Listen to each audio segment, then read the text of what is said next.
asseoir.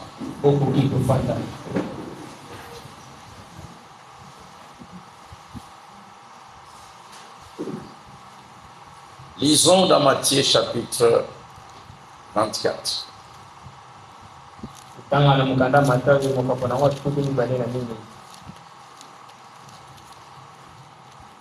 Et vous allez comprendre pourquoi nous avons commencé par lire 1 Jean 5.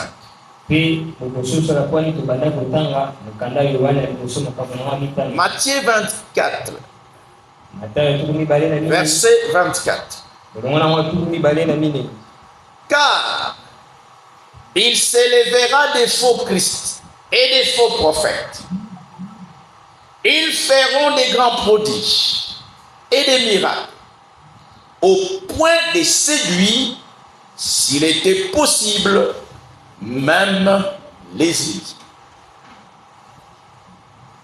Pambate bakoya basali oya lokuta basakoli ya lokuta bakobima bakosakola bilembo minene pe bikamwisi mpona kosa ata baponami soki ekoki kosalema. Mes frères et sœurs bien-aimés, ici le Seigneur Jésus s'adresse à nous et nous révèle ce qui allait arriver sur la terre avant son retour.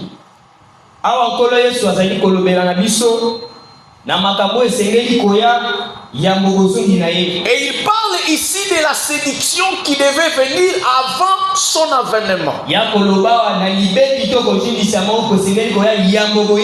Donc les démons savent que le retour du Seigneur est à la porte. Et avant qu'il n'apparaisse, il travaille d'arrache-pied pour séduire et pour faire manquer les gens, c'est le but. Mais maintenant, la chose qui est grave ici, ils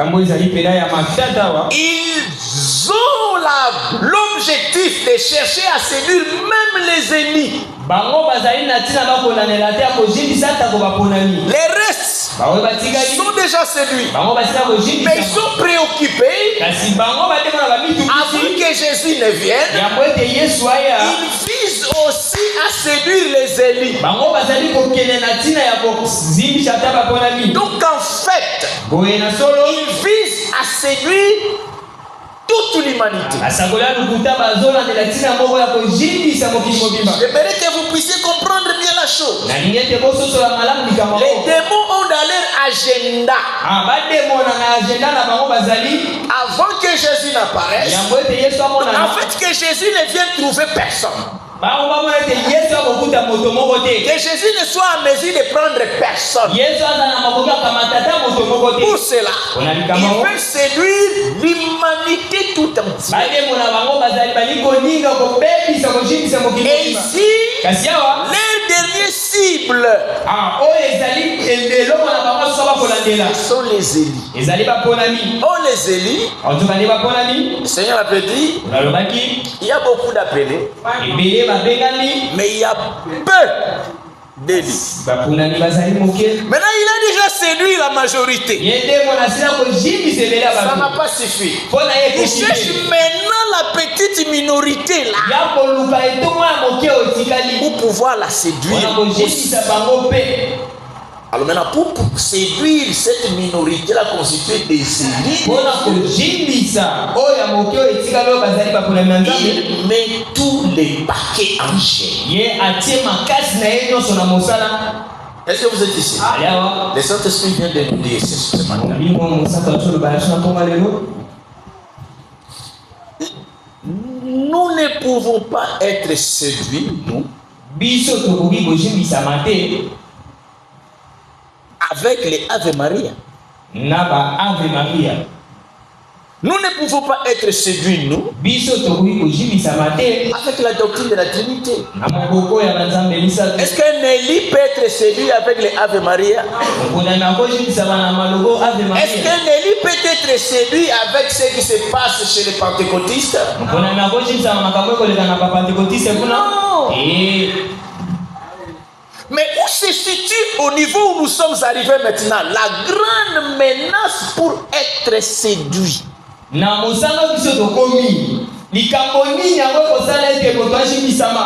grande menace pour être séduit, c'est parmi nous, au milieu de nous, nous qui disons croire le message. Parmi nous, nous avons des frères qui ont le même langage que nous, qui utilisent, le Saint-Esprit dit, qui utilisent le même vocabulaire. Il parle du message biblique du temps de la fin. Il parle de la restauration. Il parle du retour de Jésus-Christ. C'est au milieu de ceux-là qui utilisent ce même vocabulaire qu'il y a le danger d'être séduit. C'est là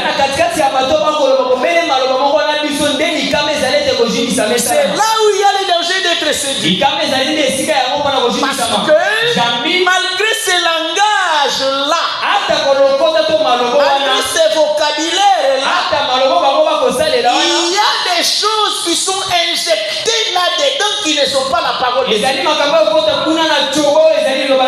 Et si vous n'êtes pas attentif, et si vous n'avez pas le discernement, vous allez penser que c'est la parole de Dieu. Vous allez penser que c'est la vérité. Et vous courez le risque d'être séduit. Est-ce que vous êtes ici? Est-ce que vous avez compris la pensée? Alors, pour échapper à cette séduction à ce niveau-là, Frère Branham a dit, suivez le message, suivez Frère Branham. Vous verrez que quand Frère Branham parle de ce verset de Matthieu 24, verset 24, Frère Branham dit, il dit, ce verset montre que à la fin, il y aura une séduction tellement grande, l'erreur et la vérité vont se ressembler. L'erreur et la vérité deviendront semblables.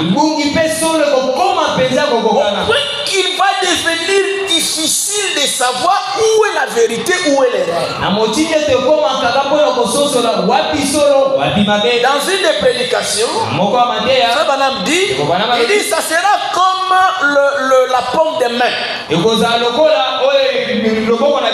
la paume de la main droite et la paume de la main gauche.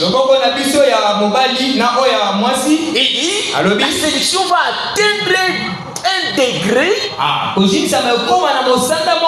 de telle sorte que leur avec la vérité devront devenir semblables. Et alors, il n'y a que seuls les élites qui pourront discerner où est l'erreur et où est la vérité. Parce que les vocabulaires utilisés par les uns et les autres, ça sera les mêmes vocabulaires. Les mots utilisés, ça sera les mêmes mots. Branham a dit,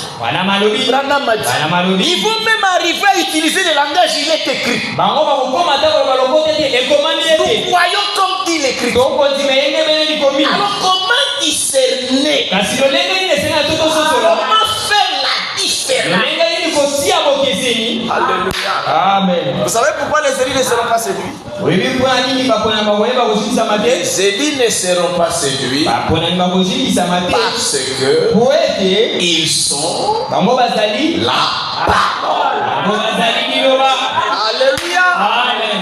Les élites sont la parole. Ils ont la nature de la parole en eux. Alors la profondeur appelle la profondeur. Alors là où il y a l'erreur, là où il y a la vérité, la profondeur qui est en eux sera attirée par la profondeur qu'il y a dans la vérité. Là où il y a même un petit mensonge, la profondeur de la vérité ne pourra pas aller de ce côté. Donc, bien aimé, ce n'est pas une affaire de la tête. Ce n'est pas une affaire de savoir lire. Ce n'est pas une affaire d'avoir lu des brochures, des brochures. Parce qu'il y a des croyants qui sont épatés. Non, les croyants qui sont épatés par des prédicateurs. Ils montent en chair, mais ils vous citent les citations des frères Branham. Dans quelle prédication? Dans quel sermon? Paragraphe, ça ne veut rien dire. Ça ne peut épater que les gens qui comptent sur leur intelligence. Alléluia. Amen. Amen. Écoutez maintenant ce que le Saint-Esprit vient de nous montrer dans 1 Jean chapitre 5.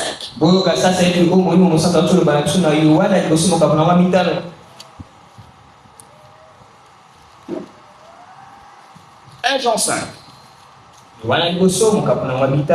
Nous lisons. Commençons verset 19. Nous savons que nous sommes des dieux.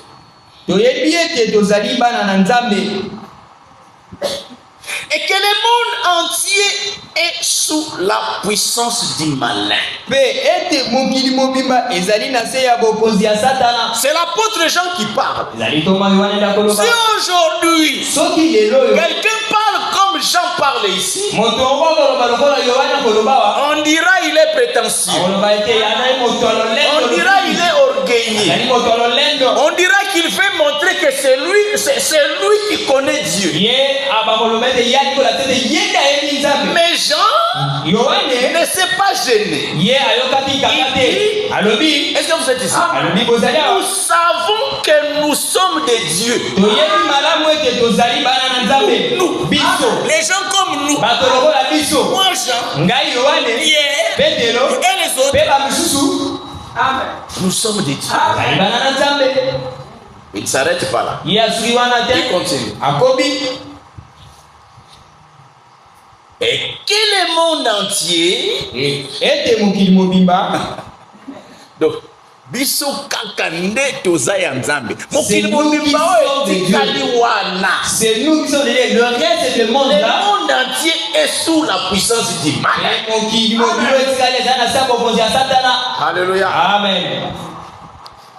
Nous devons être en mesure de reconnaître ce que Dieu a fait pour nous. Ce n'est pas de l'orgueil. Reconnaître ce que Dieu a fait.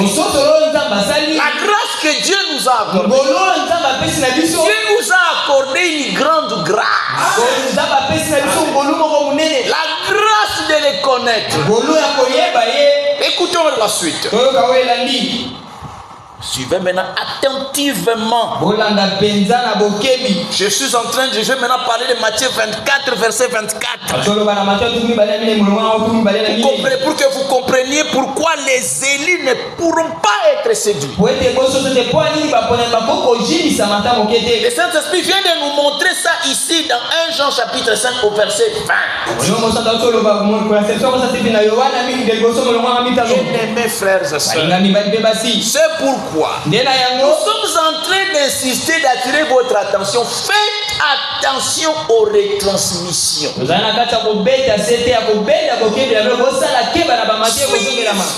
avec tous les sérieux le retransmission. Là,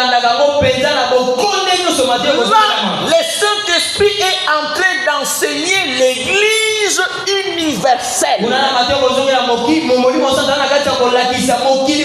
Et ce matin, écoutez ce que le Saint-Esprit vient de nous enseigner dans 1 Jean 5, verset 20. Et quand nous allons terminer, vous-même vous allez mesurer qui a déjà parlé de ça comme ça. Nous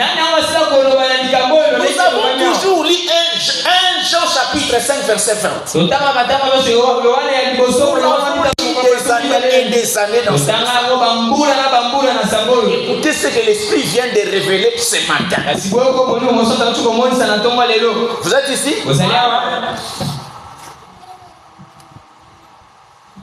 Nous savons aussi que le Fils de Dieu est venu et qu'il nous a donné l'intelligence pour connaître le véritable.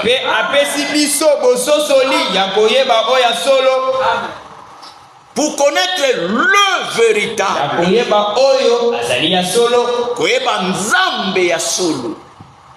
Amen. Jésus est venu pour nous montrer, pour nous faire connaître le Dieu véritable.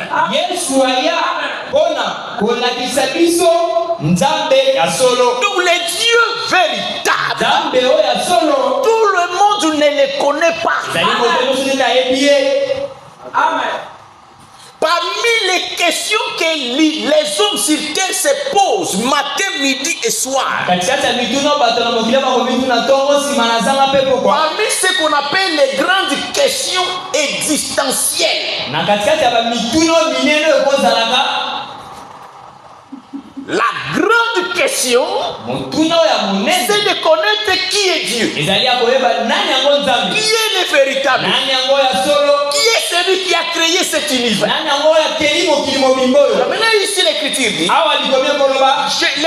Jésus est venu, non, le Fils de Dieu est venu et qui nous a donné l'intelligence pour connaître le véritable, connaître le Dieu véritable.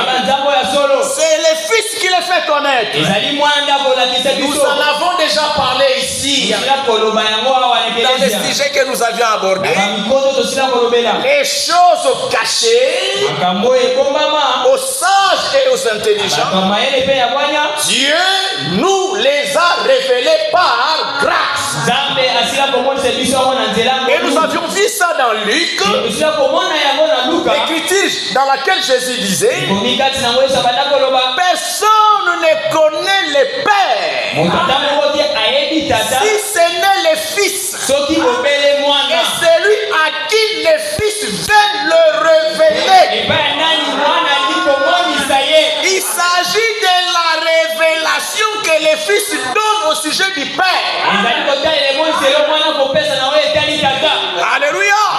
Est-ce que vous êtes ici? Il est question de connaître Dieu le véritable par la révélation. Il ne s'agit pas de le connaître par un enseignement. Il ne s'agit pas de le connaître par la doctrine. Il ne s'agit pas de le connaître parce que vous avez entendu. Mais de connaître par un autre moyen qui est la révélation. Et quand vous ne connaissez pas la révélation, ça devient une expérience. Et ça devient une expérience personnelle. Alléluia. Amen. Ceux qui ont dit à un moment donné, nous avons crié le message. Et nous avons connu que c'est Jésus qui est le Dieu véritable. Ils l'ont connu de manière intellectuelle. Ils l'ont connu par l'enseignement. Ce n'est pas de ça que Jésus l'écriture parle ici. Dans Luc, il ne s'agit pas d'une telle connaissance. Jésus parlait de connaître le véritable divine. Qu'est-ce qui est arrivé à ceux qui l'ont connu de manière intellectuelle, par l'enseignement donné dans l'église comme j'enseigne maintenant. Et ils ont pensé qu'ils ont compris. Et ils ont marché. Et ils ont marché. Et un jour, ils ont rencontré des grands docteurs du message, les experts du message, et qui leur ont maintenant fait des démonstrations que William Branham est l'incarnation de Dieu. William Branham, c'est Jésus-Christ. William Branham est Dieu. Et ceux qui ont prétendu croire que Jésus est Dieu, ils ont cru que William Branham est Dieu. Pourquoi? Ils avaient cru avec la tête. Ça n'avait pas été une révélation. Quand c'est par révélation, cette connaissance-là est inébranlable. Il n'y a plus personne qui peut vous l'arracher. Il n'y a plus personne qui peut vous convaincre du contraire. Ce que vous avez reçu par la tête, quand quelqu'un de plus intelligent que ta tête va passer, va te faire douter de ce que tu avais pensé.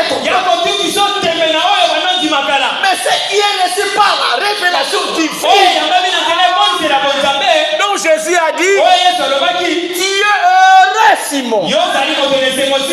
Pourquoi? Parce que ce n'est pas la chair et le sang qui te l'ont révélé. Mais qui te l'a révélé? C'est mon Père qui est dans le ciel qui te l'a révélé. Alors quand c'est Dieu qui t'a révélé, qui est celui qui viendra enlever ça? Alléluia. Amen. C'est pourquoi l'Écriture dit, ils seront tous enseignés de Dieu. Alléluia. Amen. Ça, c'est la première chose que nous lisons dans 1 Jean 20. Connaître le Dieu véritable. Comment? Par la révélation. Et ça, Dieu nous l'a accordé.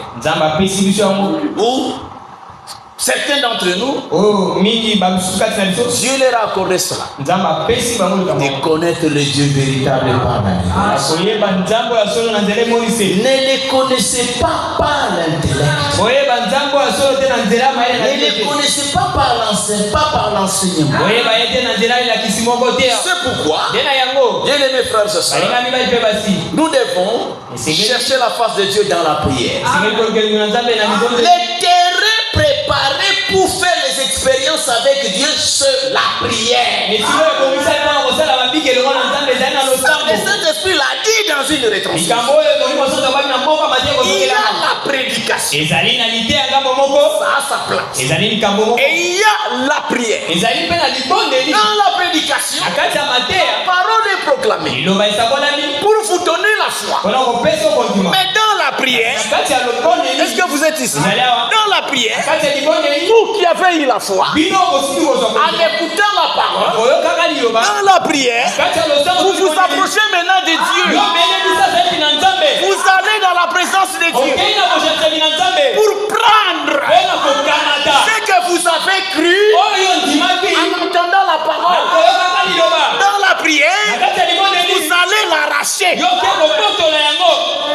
Amen. La prière te prépare à expérimenter, à vivre ce que tu as entendu. S'il n'y a pas la prière, ce que tu as entendu risque de rester une lettre morte. Alléluia. Amen. Bien-aimés frères et sœurs, Ça, c'est la première chose. Connaître le Dieu véritable par la révélation. Et c'est pour ça que Jésus-Christ est venu. Celui qui révèle le Père. Et vous savez la bonne nouvelle. Vous êtes ici. La nouvelle naissance. C'est quand vous recevez cette révélation-là, divine, de connaître le Dieu véritable, quand vous ne le connaissez pas la révélation, au même moment, vous avez reçu la vie éternelle, c'est-à-dire la nouvelle naissance.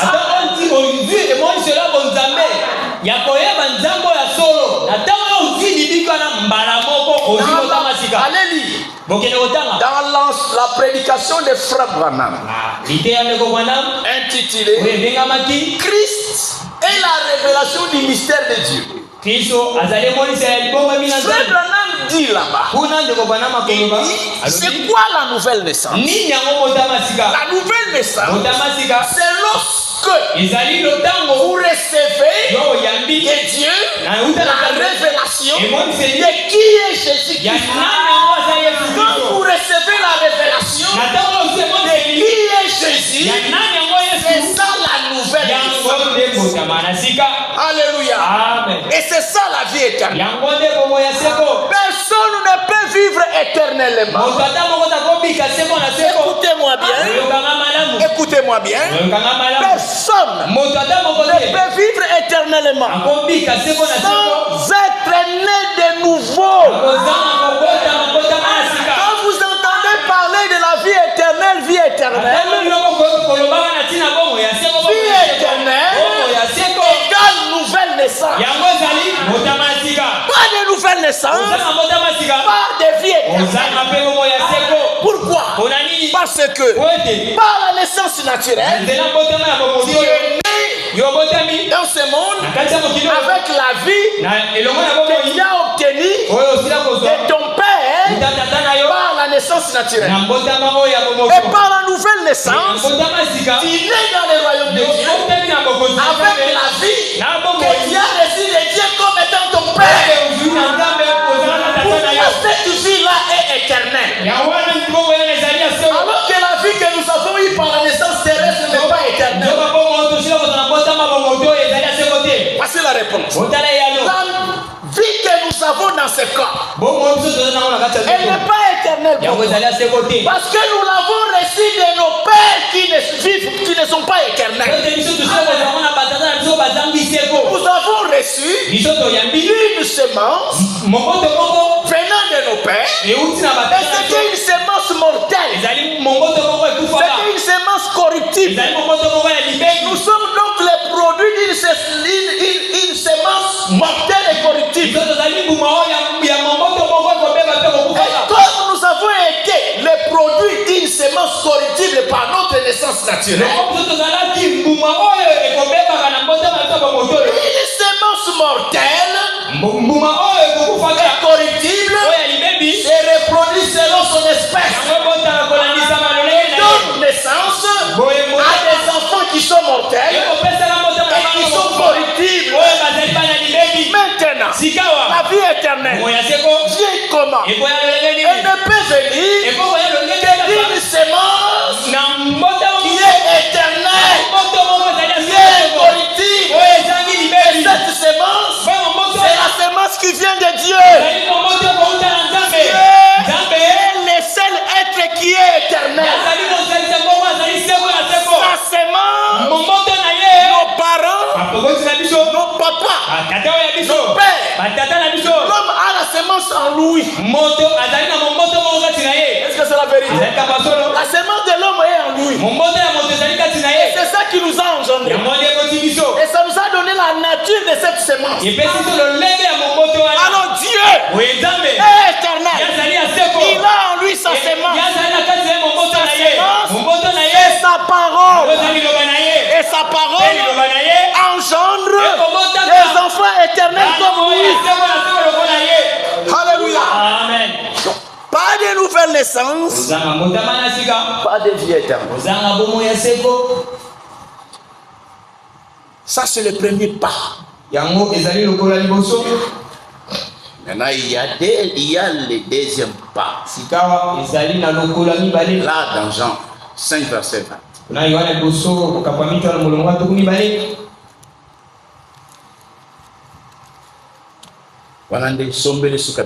Ça, c'est l'affaire qui tranche de tout. Nous savons aussi que le Fils de Dieu est venu et qui nous a donné l'intelligence pour connaître le véritable. Ça, c'est le premier pas.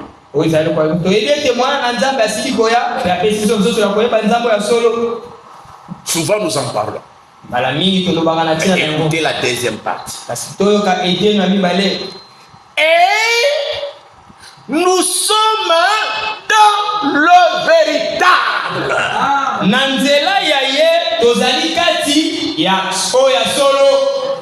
Est-ce que vous êtes ici? Dans ce dont je viens de parler, il s'est agi de connaître le véritable. Mais dans la deuxième partie, il ne s'agit pas de connaître le véritable. Il s'agit d'être dans le véritable.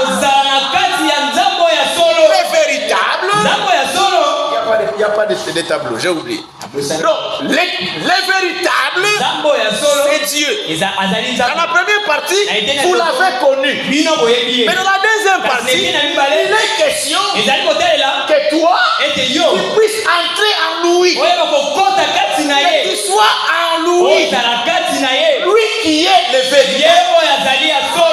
Alléluia. Amen. Est-ce que vous êtes ici? Quand vous êtes en nous, lui qui est le véritable, qu'est-ce qui se passe en ce moment? Comme il est le véritable, et que vous êtes en lui, sa véracité vous imprègne, parce que vous êtes au-dedans de celui qui est le véritable. Il a dit, je suis le chemin, la vie et la vérité. Maintenant vous êtes en celui qui est la vérité. En étant en lui qui est la vérité, c'est fini. Le ne peut plus entrer. Alléluia. Vous ne pouvez plus être séduit. Les mensonges ne peuvent pas vous séduire. Pourquoi? Vous êtes dans le véritable. Voilà pourquoi les élites ne peuvent pas être séduits. Nous sommes dans le véritable. Et la Bible dit, en lui, il n'y a point de mensonge. Attends égratigner les mensonges exacts. Même l'indice, il n'y en a pas. Alléluia. Amen. Soyons honnêtes. Est-ce que vous avez déjà entendu un tel exposé? Depuis que nous avons écrit ce message, nous avons qui nous a expliqué 1 Jean 5, 20, quelques nous de l'entendre de ce matin. Qui nous a enseigné ça? Tous les docteurs du message. Qui a compris ça comme ça? Bien-aimés frères et sœurs, Dieu est en train de faire des choses extraordinaires par les retransmissions. Comprenez-le. Je vous l'ai dit en tant que votre berger. Un berger, c'est une sentinelle. Il est établi pour veiller, pour sonner la trompette, pour vous montrer les chemins, pour vous dire n'allez pas à gauche, n'allez pas à droite. Moi je fais mon travail. Je vous avertis, de vous prévenir et de vous dire la vérité au sujet de ce qui se passe avec les retransmissions. Alléluia. Amen. Il y a une convention qui vient de se tenir ici à Kinshasa. Qui vient de se tenir.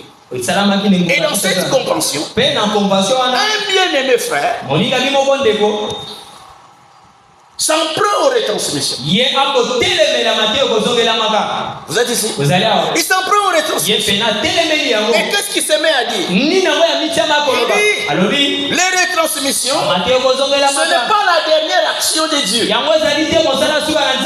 retransmissions, ce n'est pas la dernière action de Dieu. Pourquoi? Vous savez, pour ce qui concerne, nous on ne cite pas le nom des gens. On ne cite pas le nom des gens. Mais quand la vérité est attaquée, nous avons l'obligation de défendre la vérité.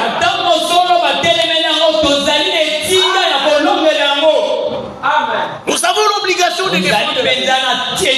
Parce que l'Église de Jésus-Christ, elle est la colonne et l'appui et la vérité sur la terre.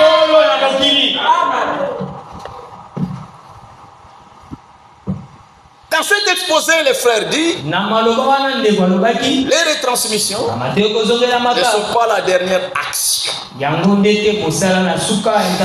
Et si vous suivez l'explication, sur le plan intellectuel, mais vous êtes emballé, vous ne pouvez pas résister. Ça vous emporte. Et ces discours-là, ça, ce sont les choses qui... C'est par de telles choses que les élites courent les risques d'être séduits. Parce que ça, on ne peut le trouver que dans les milieux de ceux qui utilisent le même vocabulaire que nous.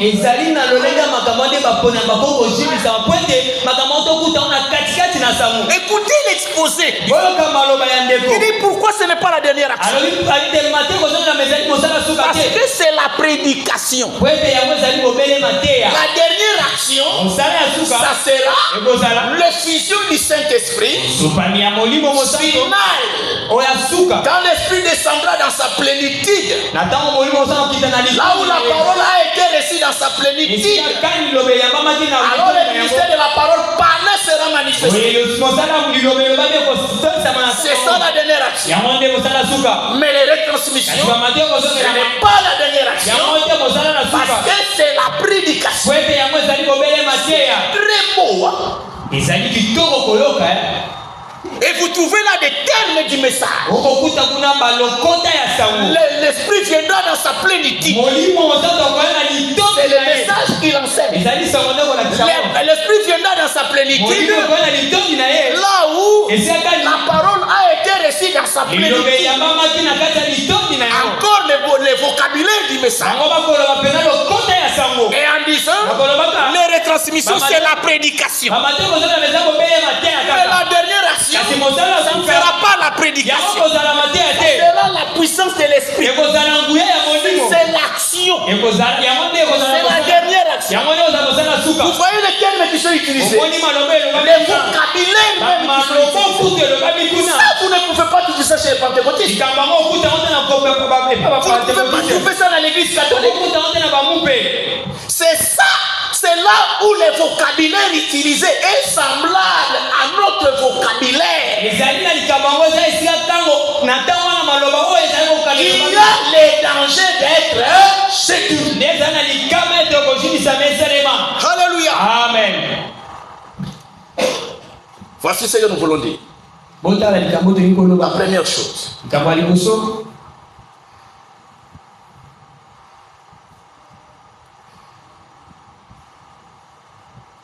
Parce que vous pouvez tomber sur ça dans les réseaux sociaux. Et vous allez avaler ça. Vous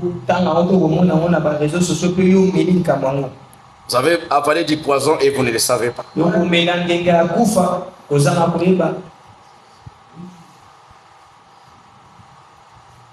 Vous êtes ici? Vous allez avoir. Voici la première réponse par rapport à ce que ce frère-là a dit. Quand nous disons que les retransmissions auxquelles vous assistez maintenant sont la dernière action, Ce n'est pas nous qui l'avons inventé. Ce n'est pas moi qui l'ai inventé. Je n'ai pas reçu une révélation dans ma chambre. Un ange est venu me parler. Où j'ai une vision. Et moi j'ai compris. Ces retransmissions ici, c'est la dernière action. Ce n'est pas ça. Et c'est à ça que les frères ne font pas attention. Écoutez, qui a appelé les retransmissions la dernière action? Vous êtes ici? Écoutez, je lis dans la retransmission du 6 novembre 2022. Notez. 6 novembre 2022. L'Esprit dit, au travers des frères Franck, ce qui se passe maintenant est la toute dernière activité sur terre dans l'église du Dieu vivant par le Seigneur lui-même.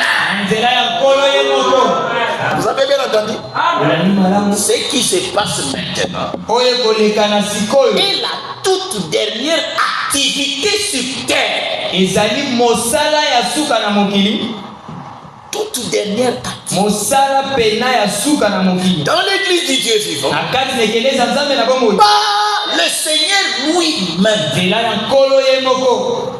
Est-ce que c'est nous qui l'avons inventé? Ce n'est pas nous qui l'avons inventé. Donc, terminons d'abord. Et tous ceux qui font partie de l'église pour seront maintenant à l'écoute de ce que l'Esprit a à dire aux églises pour prendre part à cette dernière activité. Ici, la dernière activité, elle est placée en rapport avec la prédication. Est-ce que ce n'est pas le cas? La dernière activité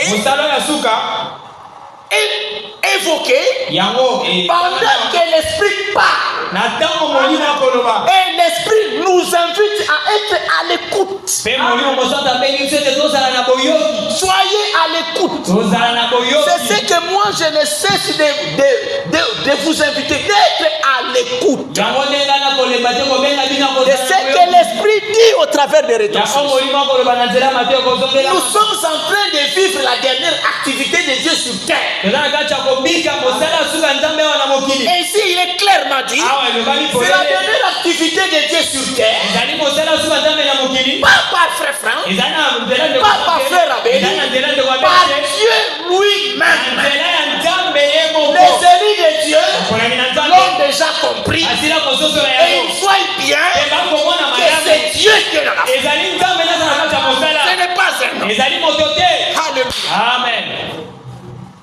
Ça c'est novembre 2022.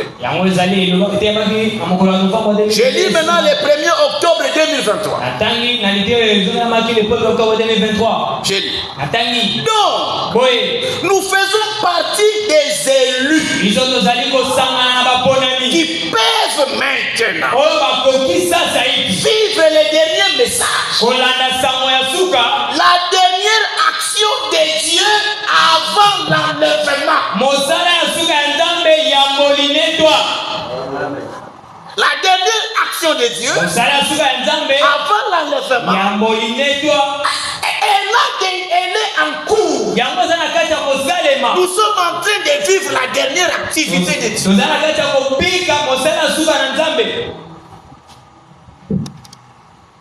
J'ajoute sur la deuxième citation.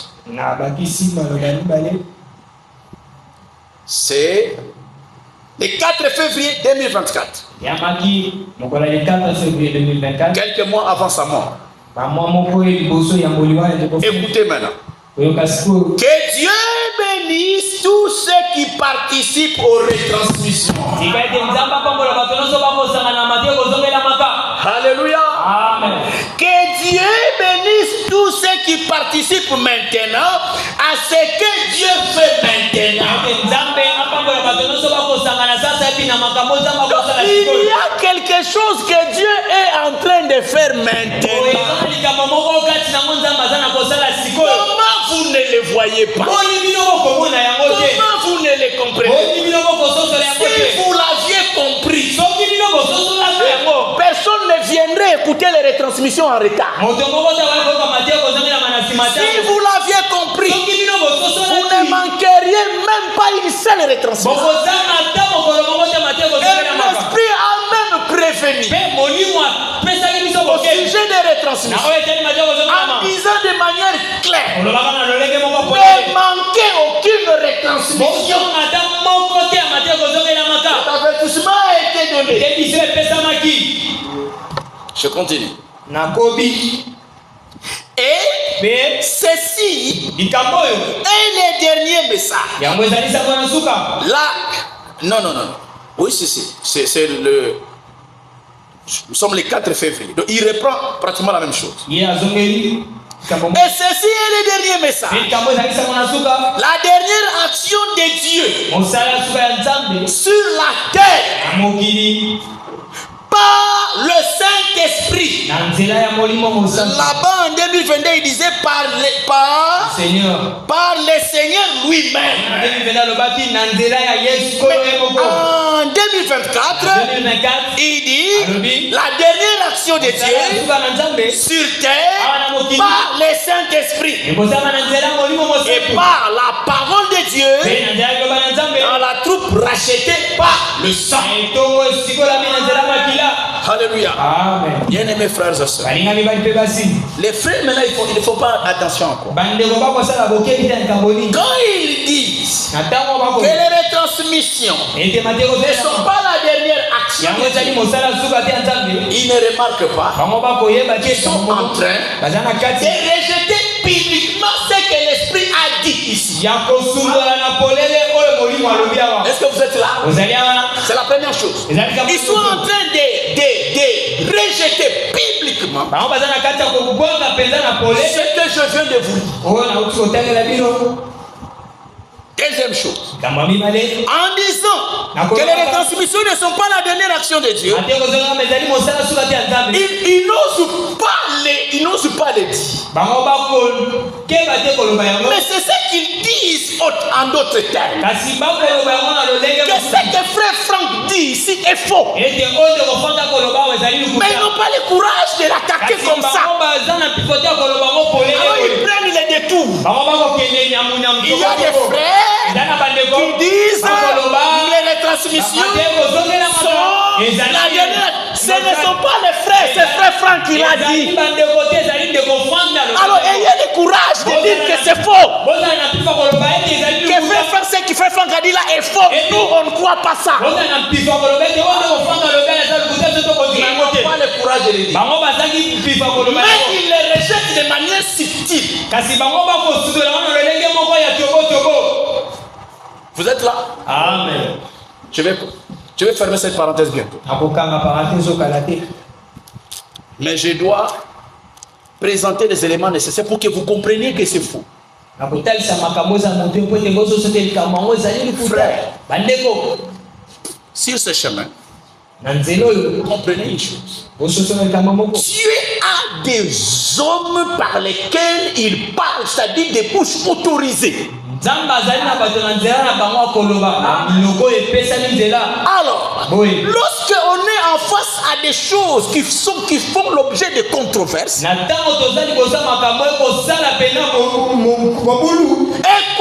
ce que les hommes mandatés de Dieu disent. N'écoutez pas ce que des hommes dont vous ne connaissez pas les mandats. Les mandats, on ne connaît même pas. Où est-ce qu'il a rencontré le Seigneur? Qu'est-ce que Dieu lui a dit? On ne connaît pas. Si on veut lui poser la question, ça peut devenir un problème. Et vous allez mettre votre confiance dans ce qu'un homme comme ça dit. Et vous vous reposez là-dessus.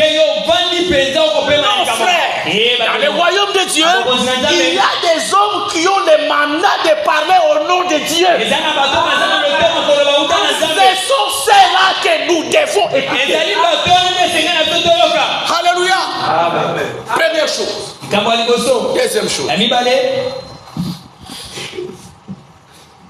Même dans cette Bible, n'avons-nous pas trouvé un verset s'appliquer sur des cas?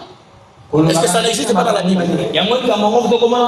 Vous savez une même écriture, mais elle s'applique sur un cas. Elle s'applique également sur un seul verset.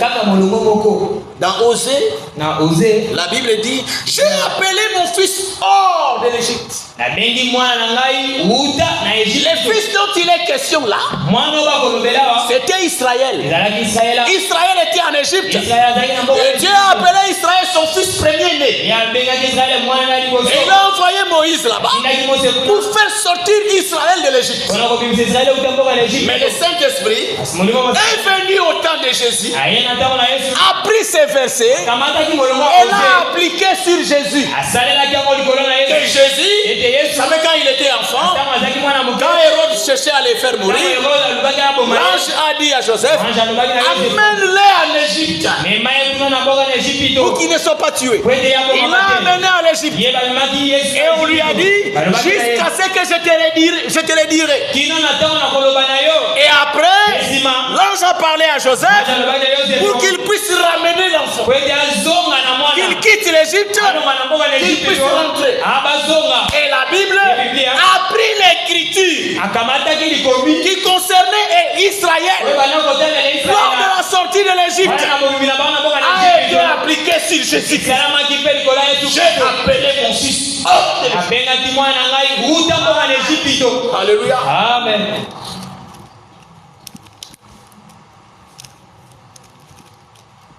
Combien de fois le Saint-Esprit, quand il prend les écritures concernant Israël, vous lisez, il est parlé d'Israël. Mais le Saint-Esprit prend cette écriture et l'applique à l'Église.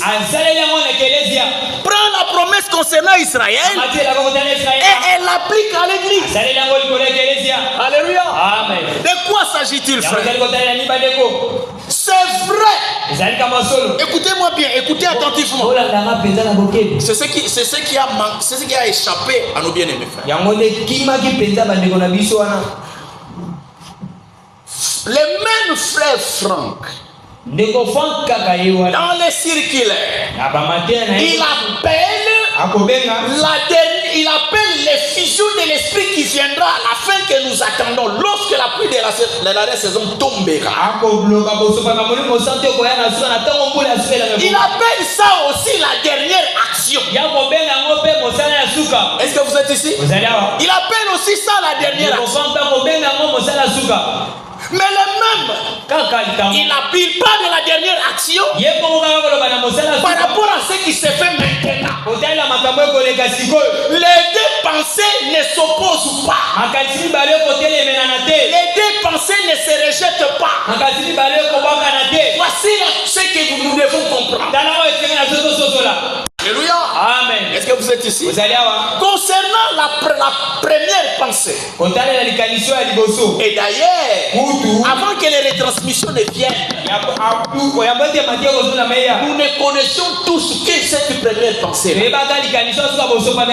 Lorsque la dernière action commencera, lorsque la dernière action aura lieu, voilà ce qui va se passer. Voilà ce qui va se passer. Et nous savions bien que cela concerne le troisième pôle, ça concerne la pluie de l'arrière-saison. Mais maintenant écoutez, pour comprendre la relation qu'il y a entre les deux. La dernière action qui arrivera à la fin. Voici les caractéristiques de la dernière action. C'est une action qui aura lieu dans un temps court et bref. Et cet esprit est allé même jusqu'à dire ça peut se passer dans une période d'un mois.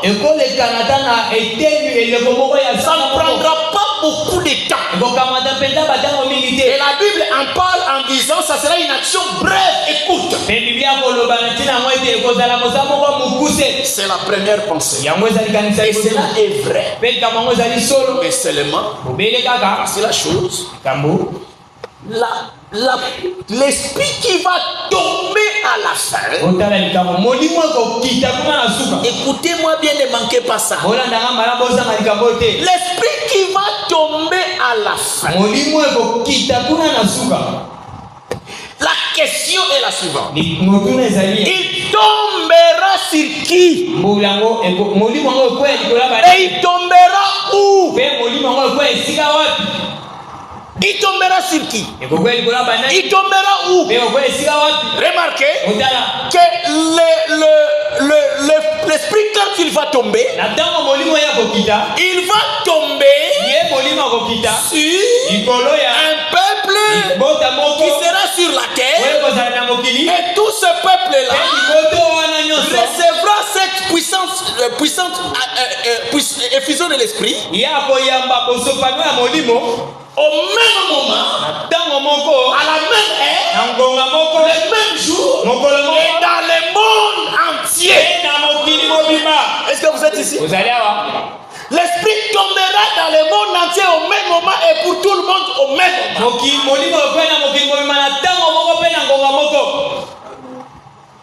Jusque-là, vous voyez la chose? Maintenant, c'est à quoi les frères n'ont pas fait attention. L'esprit qui tombera là, à la fin, il doit tomber sur un peuple qui aussi doit écouter avant cette pluie qu'elle ne tombe, doit écouter partout la même parole, les mêmes enseignements, afin que la pluie tombe sur nous tous au même moment. Nous tous, nous devons d'abord recevoir la même parole sur la terre entière. C'est ça qui prépare le terrain pour que l'esprit tombe au même moment, pas sur tout le monde, mais sur ceux qui ont écouté auparavant la même parole. De telle sorte que quand l'esprit tombera, elle tombe sur un même peuple qui a déjà la même foi, qui a déjà reçu les mêmes enseignements, qui a déjà reçu la même parole. C'est là que l'esprit tombera. Alléluia. Amen. Est-ce que vous avez compris? Maintenant, qu'est-ce que Dieu a fait? Nous savions que c'est seulement la dernière action qui va venir. Maintenant, nous étions en train d'évoluer comme ça. Chacun dans sa direction, avec sa compréhension. L'esprit ne pouvait pas tomber sur un terrain. L'esprit doit tomber sur un terrain déjà préparé. C'est le travail qui est fait de retransmission. Les retransmissions sur la terre entière préparent le terrain afin que nous tous nous ayons la même connaissance. Afin que nous tous nous ayons la même parole.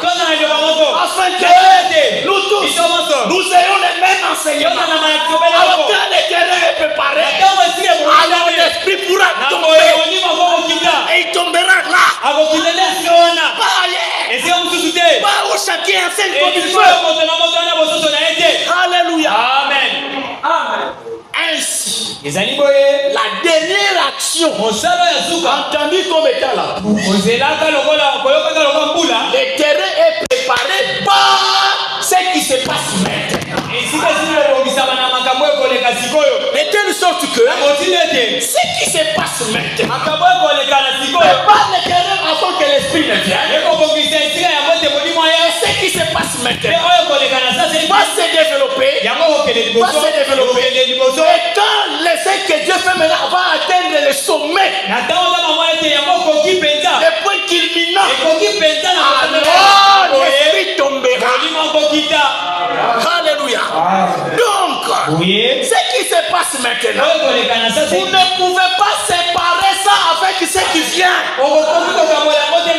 Ce qui se passe maintenant est lié à ce qui vient. Ce qui se passe maintenant, c'est ce qui va nous introduire dans ce qui vient. De telle sorte que vous manquez ce qui se fait maintenant, vous allez manquer ce qui vient.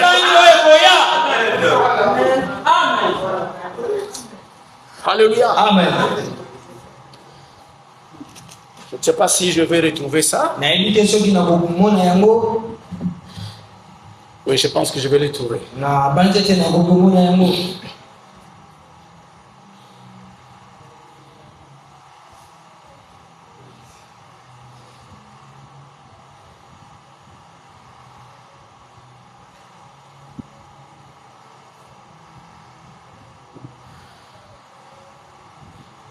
Vous voyez comment la séduction devient subtile. Hein? Il suffit de déplacer une virgule, c'est fini. Vous dérapez. Ce que nous vivons maintenant, le Saint-Esprit appelle ça un tournant. Nous sommes à un tournant. Vous savez, un tournant, c'est quoi? C'est comme quand vous êtes sur la chaussée en train de conduire. Vous pouvez être sur une chaussée qui est une ligne droite. Et vous roulez tranquillement, à grande vitesse. Vous pouvez mettre la vitesse que vous voulez. Vous ne vous inquiétez de rien parce que la route est droite. Le chemin est droit. Mais il arrivera à un endroit où vous devez bifurquer. C'est un tournant. Vous devez changer de direction. Ce qui se passe avec les retransmissions. Nous sommes dans un tournant. Alléluia. Amen. Alors, ceux qui ne comprennent pas que nous sommes dans un tournant, ils continuent à rouler, à vivre à l'air. Comme sur un chemin droit. Qu'est-ce qui va leur arriver? Si quelqu'un comprend. Ils vont sortir de la route. Parce qu'à un tournant, les chemins changent de direction.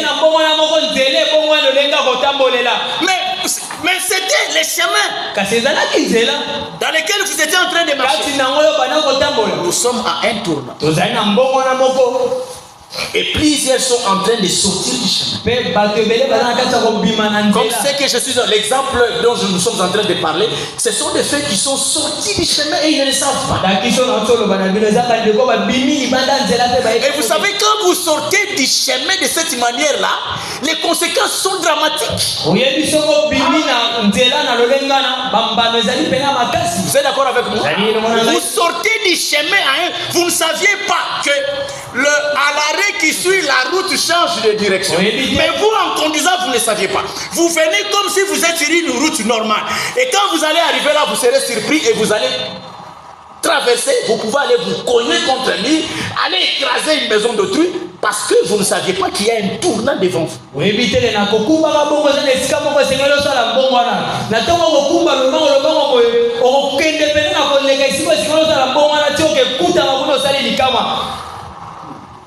Alors, écoutez cette pensée-là que je viens de vous dire, de la préparation du terrain avant que l'esprit ne vienne.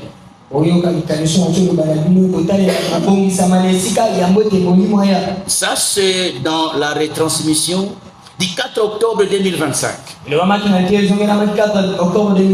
Donc, c'est récent. Écoutez attentivement. Il me tenait très acteurs. Que dans toutes les langues, le peuple de Dieu soit nourri spirituellement et écoutez, et informé. Est-ce que vous êtes ici? Je reprends lentement pour que tout le monde comprenne. Il me tenait très à cœur que dans toutes les langues, le peuple de Dieu soit nourri spirituellement et informé de manière uniforme.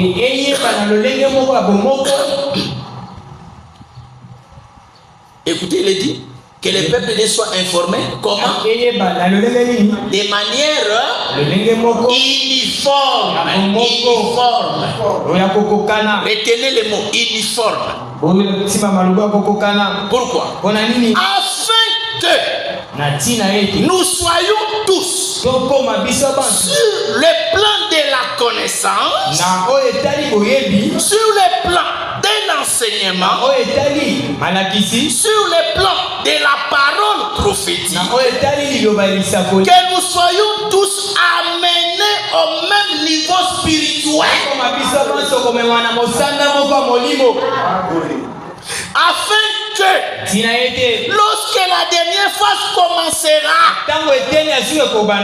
le Seigneur trouve partout sur terre un certain travail préparatoire qui aura déjà été accompli,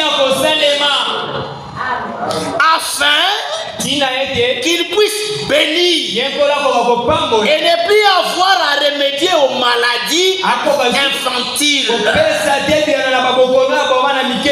mais que nous ayons grandi dans la foi tous et que le Seigneur puisse déjà nous confier des missions que nous pourrons alors accomplir et réaliser pour la gloire de son nom. Alléluia. Amen. C'est une étape préparatoire. Alors, je voulais vous lire également ce que nous venons d'entendre ce matin concernant 1 Jean 5.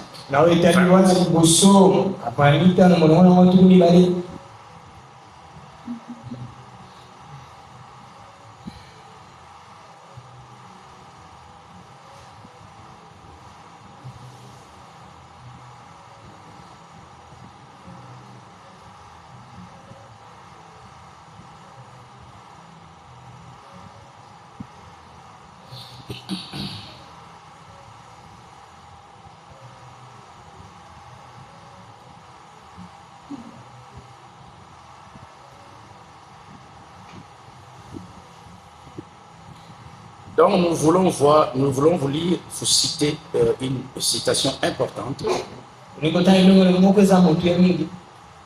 J'espère que je vais les retrouver. Voilà. Okay. C'est ce que nous avons entendu ce matin. Pourquoi les Élis ne seront pas séduits? Il dit ceci.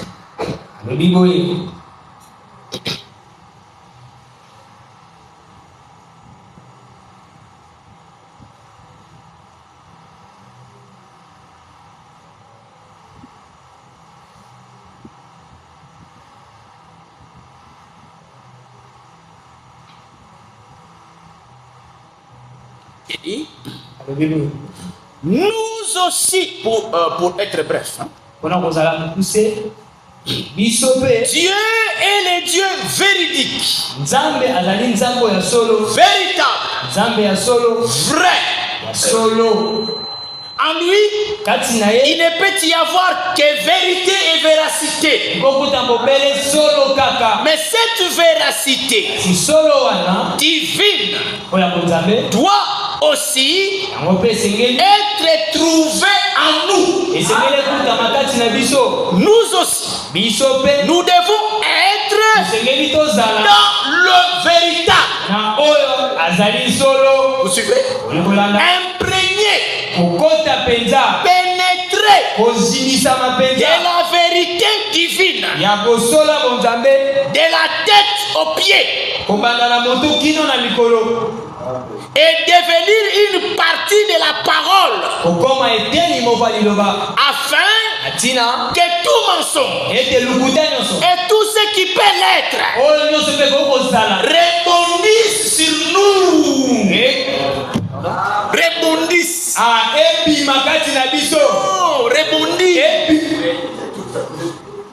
Rebondis donc. Et tout y moyen pour tes athées. Le côté, les mensonges vont rebondir quand? C'est quand vous êtes dans le véritable. La vérité vous a tellement pénétré. La vérité est en vous. Et vous-même, vous êtes dans la vérité. Maintenant, quand les mensonges viennent, il n'y a plus moyen que les mensonges entrent. Les mensonges vont seulement venir et tout y est dédié. Il n'y a pas moyen d'entrer. Pourquoi ça répondit? Parce que vous êtes dans le véritable. Alléluia. Amen. Voilà ce que l'Esprit vient de nous révéler.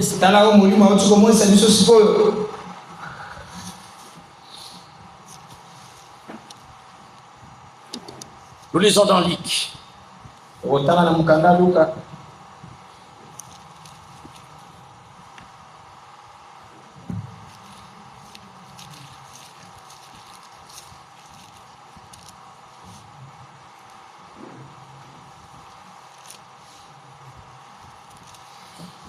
Nous allons terminer la Luc. Lisons d'abord dans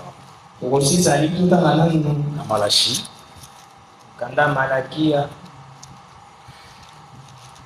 On en a parlé hier. C'est tellement important que nous devons river encore les coups.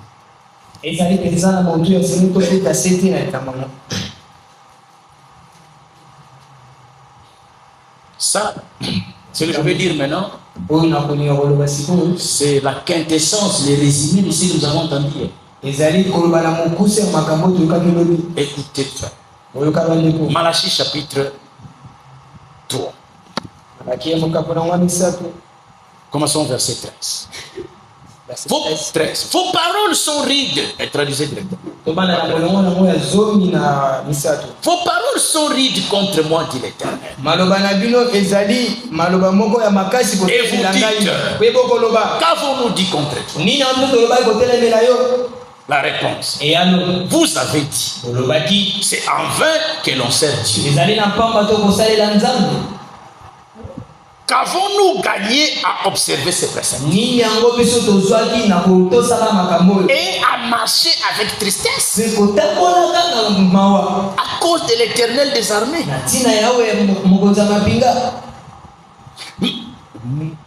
Maintenant, nous estimons heureux les hautains. Oui, les méchants prospèrent. Oui, ils tentent Dieu et ils échappent. Verset 16. Alors, ceux qui craignent l'Éternel se parlèrent l'un à l'autre. Alléluia. Amen. Quand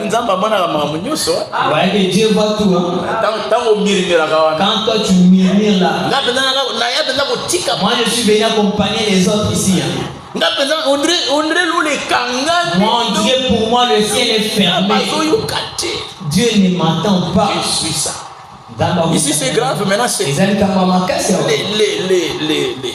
les hommes qui craignent Dieu entre eux.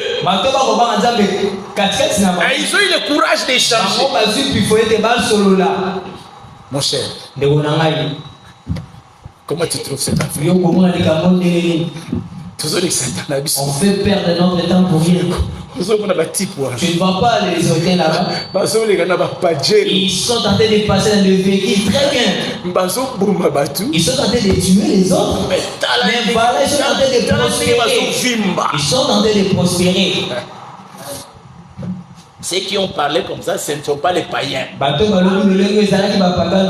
allons voir. Ceux qui ont parlé comme ça, la Bible dit, alors ceux qui craignent l'Éternel se parlèrent. Alléluia. Nous avons envoyé ça dans le groupe. Le Saint-Esprit nous dit dans les retransmissions, s'il vous plaît, n'enviez pas les méchants. N'enviez pas ces hommes arrogants.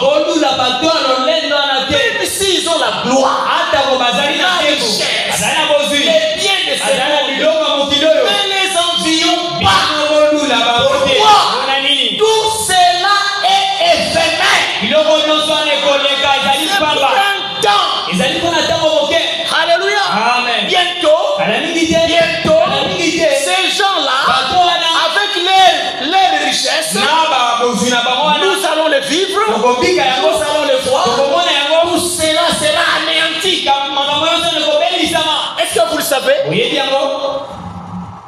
Dès que l'enlèvement a lieu, quelques temps après, la colère de Dieu va tomber sur la terre. C'est ce que nous allons voir. L'Éternel fut attentif et il écouta.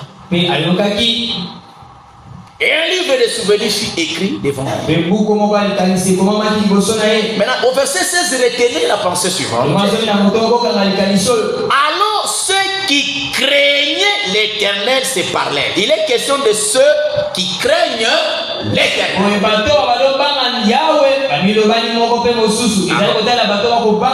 Nous voulons suivre maintenant les sorts de ceux qui craignent l'Éternel. Qu'est-ce que Dieu dit d'eux? Le verset suivant. Un livre de souvenirs fut écrit devant lui.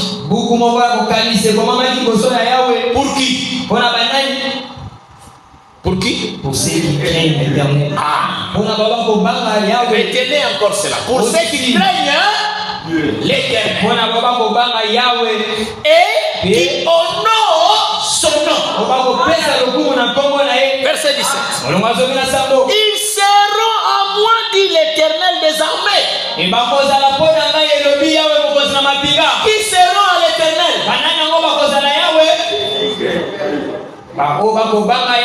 Alléluia. Amen. Ça, c'est une promesse. Si vous craignez l'Éternel, si vous craignez Dieu, vous êtes assis ici dans ce tabernacle, cette promesse est pour vous. À moins que vous ne le craigniez pas. Parce qu'il y a des groupes d'hommes sur chaque. Maintenant que je parle, ce n'est pas demain, mais quand même. Il y a des groupes. Ceux qui craignent Dieu et ceux qui ne le craignent pas. Et ils ne se gênent pas. Il y a ceux-là qui disent qu'ils ne craignent pas Dieu. Si dans votre ciel-là, les homosexuels ne vont pas entrer, alors votre ciel-là, on n'en a pas besoin. Voilà comment les hommes parlent aujourd'hui. Les gens qui n'ont aucune crainte de Dieu. En Europe, il y a même eu un mouvement qui était sorti, intitulé Dieu est mort.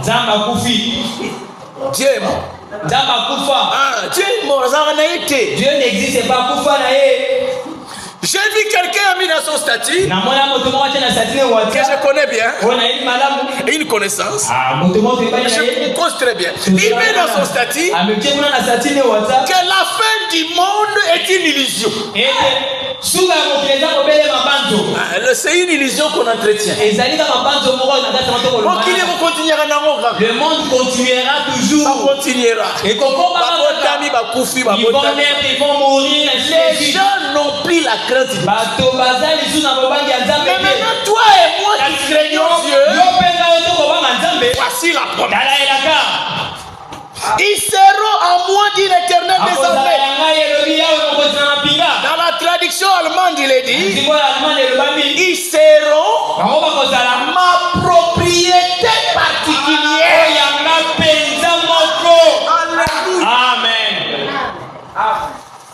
Quelqu'un peut avoir plusieurs propriétés.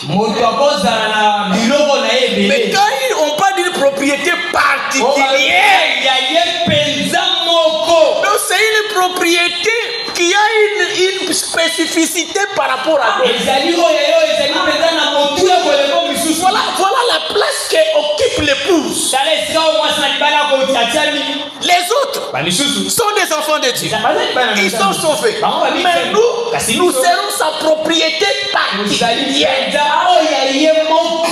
Parce que nous avons la crainte de Dieu. La crainte de Dieu est le commencement de la sagesse.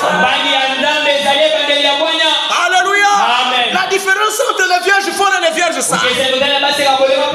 Un autre secret se trouve dans la crainte. Les vierges sages, elles sont sages à cause de la crainte. La Bible dit la crainte de Dieu est le commencement de la sagesse. Les folles n'ont pas la crainte de Dieu. Et la crainte de Dieu, c'est aussi la crainte de sa parole. Lisons Ésaïe 62. Ésaïe 62. 65, je pense. Non, 66.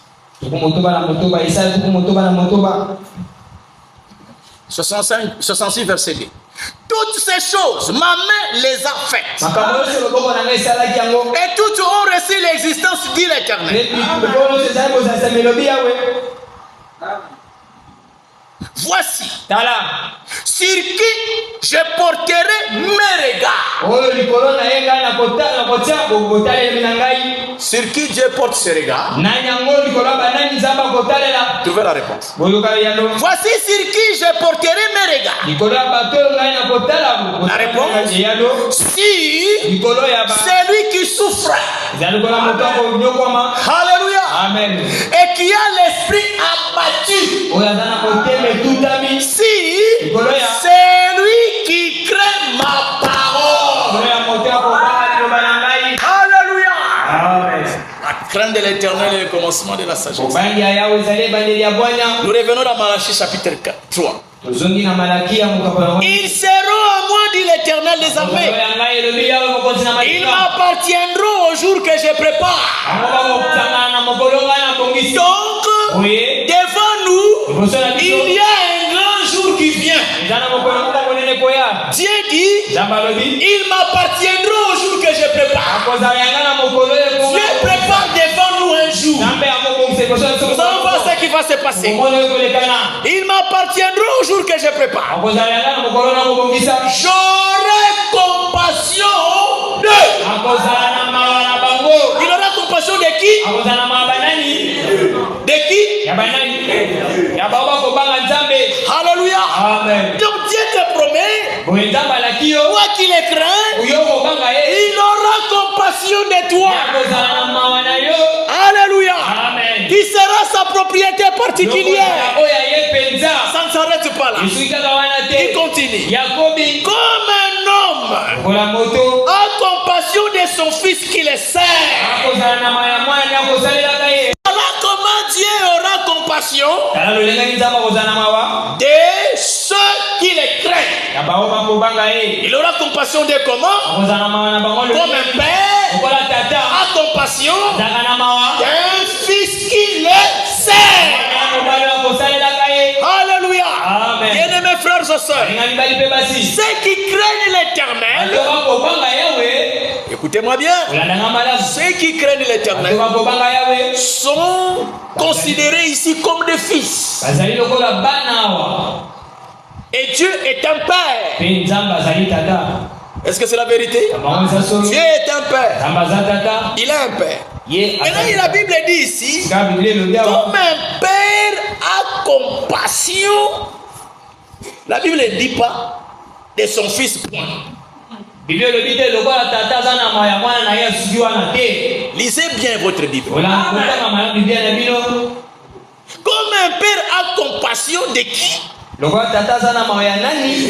son fils qui fait quoi? Qui? Les serfs. Vous avez bien entendu?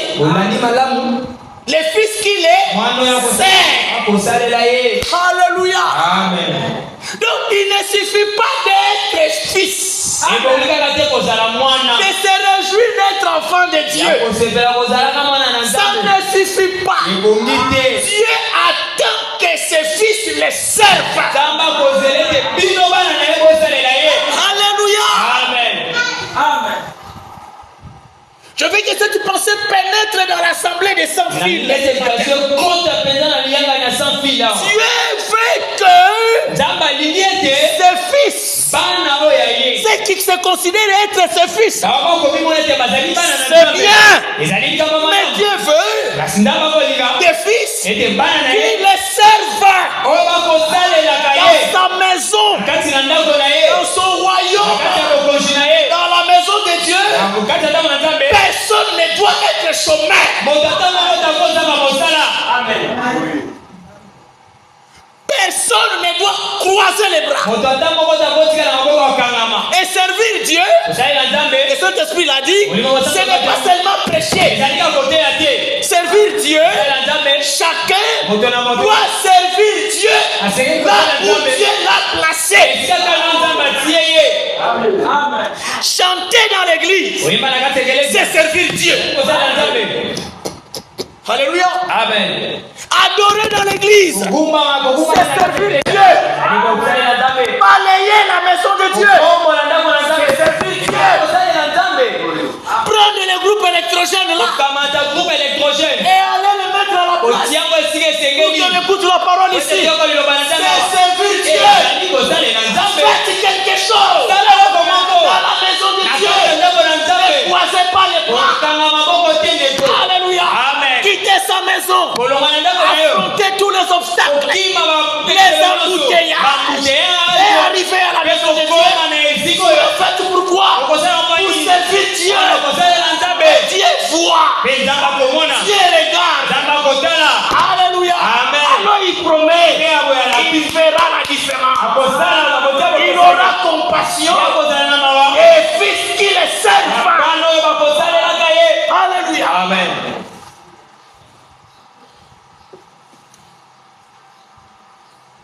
Vous avez des brochures dans des maisons que vous ne lisez même pas. Si vous ne savez, vous ne voulez plus lire. Prenez la brochure, donnez ça à la voisine. Donnez ça à votre ami, à une connaissance. Dieu peut lui parler par la brochure. Dieu peut toucher son cœur. Et il peut rencontrer le Seigneur. En le faisant, vous servez Dieu. Alléluia. Amen. Nous avons entendu hier. Quelqu'un a été converti. Il a trouvé une brochure dans une poubelle. Dans une poubelle. Assemblée des sans-fils. Je vous supplie au nom du Seigneur Jésus. Ce matin, par rapport à ce qui vient, servez le Seigneur maintenant. Parce que ça sera les critères. Les critères que Dieu va considérer pour qu'il puisse vous introduire dans ce qu'il prépare. Est-ce que vous êtes ici? Ça sera les critères. Si aujourd'hui vous ne les servez pas, vous ne les craignez pas, vous-même vous vous disqualifiez. qualifié de l'action de Dieu qui vient. Écoutez ce que la Bible dit. Comme un homme a compassion de son fils qu'il essaie. Alors, dans le temps qui vient, les jours qu'il prépare, et vous verrez de nouveau la différence entre les justes et les méchants, entre celui qui sert Dieu et celui qui ne le sert pas. Alléluia. Amen. Dieu fera la différence entre ceux qui le craignent et ceux qui ne le craignent pas. Votre place, c'est vous-même qui faites les choix maintenant.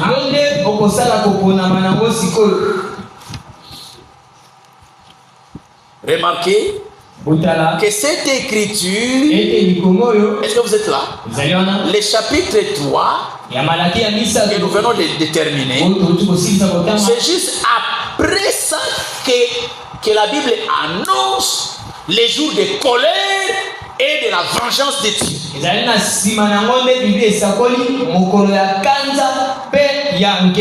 Après avoir parlé de ceux qui craignent Dieu,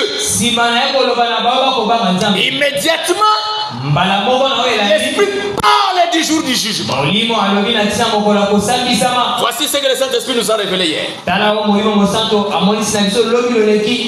est la place qui attend ceux qui craignent Dieu et ceux qui ne le craignent pas? Nous lisons dans Apocalypse chapitre 19.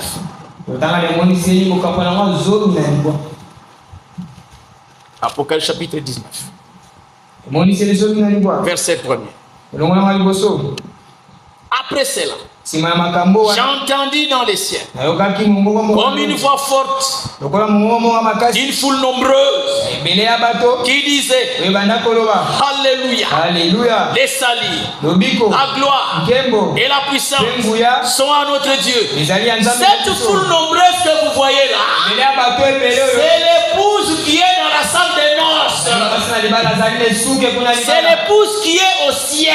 La Bible dit bien, j'entendis dans les ciels, pas sur la terre, mais dans les ciels, comme une voix forte d'une foule nombreuse qui disait Alléluia, Alléluia. C'est l'épouse qui crie Alléluia dans la gloire, dans la salle des noces.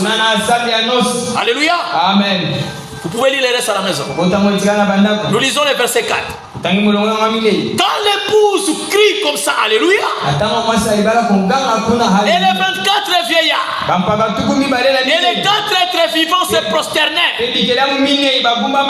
adorèrent Dieu assis sur le trône en disant Amen, Amen, Alléluia, Alléluia, Alléluia. Amen. Vous voyez l'atmosphère qui nous attend au ciel. C'est les Amen et les Alléluia. Alléluia. C'est pourquoi nous l'épouse qui allons prononcer les Alléluia là-bas, nous commençons déjà à les prononcer ici. Alléluia. Ici nous l'adorons. Ici nous le glorifions. Quand nous allons quitter ici, nous ne ferons que continuer à faire notre chose. Mais toi ici, tu es l'homme de charisme. Charisme dans la maison de Dieu.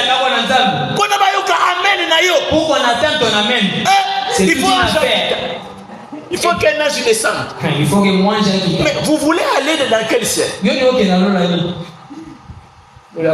charisme n'a pas Monsieur, s'il te plaît. Monsieur Tolombio. S'il te plaît. Ah, Moutamu Tolombio. Ici, il y a pas de place pour les charismatiques. Ici, il y a bateau, Alléluia. Amen. Et vous vous imaginez, les 24 vieillards, ils ont des couronnes. Mais là, la couronne, là-bas, avec les couronnes, ils se sont prosternés. Non seulement ils crient Alléluia, ils se prosternent. Parce qu'ils reconnaissent qu'il y a celui, tout ce que je suis, ce que j'ai,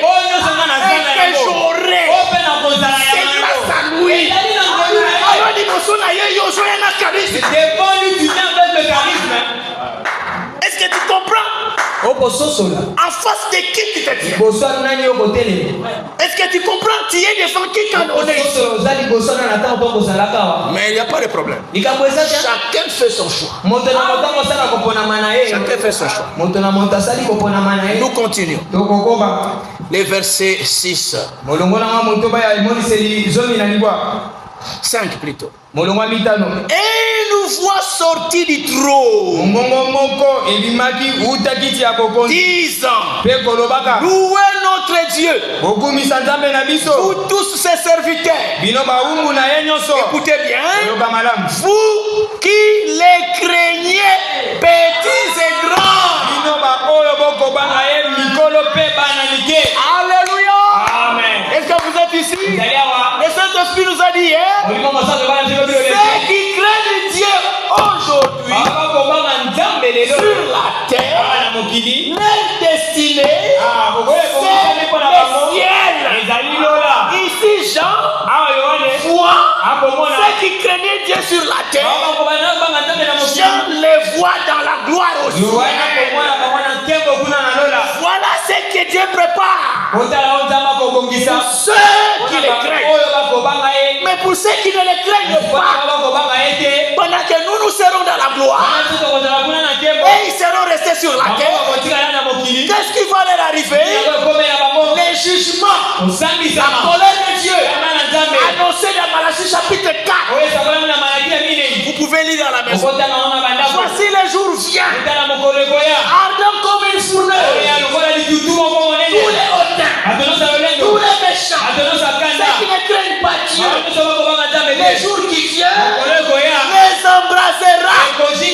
Mais pour nous qui craignons les Seigneur, nous ne serons pas embrasés, nous serons enlevés, nous serons dans la gloire. Louez et glorifiez notre Dieu. Alléluia. Amen. Oh bien-aimés frères et sœurs, Bible est comme Isukali. La Bible est devenue siquilante. Que le Seigneur. Il y a beaucoup de choses à dire. Vous Vous pouvez vous lever pour la prière.